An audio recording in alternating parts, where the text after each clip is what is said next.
वालेकुम डॉक्टर साहब। वालेकुम अस्सलाम। डॉक्टर साहब د واړه چې په دې کې میچازي کوي کنه جی نو د دې په باره کې راته لګ وایي چې هومیو کې راته په ټریټمنټ وخایي جو سوال دې پکړ کوم چې نه کوي جی لوی دی وکی کنه واړه کوي کنه جی ها نو دا خو د خلکو څه نو کو چې ماشومان پکړ کې میچازي کوي او اکثر لوی سړي شي سلور پنځو کارو شي هم میچازي کوي پکړ کې نو دې نه مور ډېر تنګ ځکه چې مور چې کم دنه لکه اوس د یخنۍ موسم روان دی اوس خدای پاک دا کاپر سي راستره دا پمپر دی جو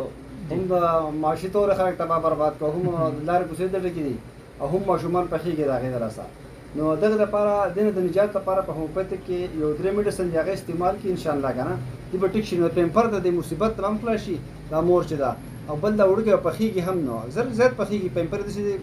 څه کپتان په کې چې هغه ډېر کوالټیز دا ډېر کمزوري نه اکثر ورګه ډېر خرابوي نو دا غیر لپاره په هومیوپیتیک کې تاسو درې میډیسن خیم او دا خامخا استعمال کوئ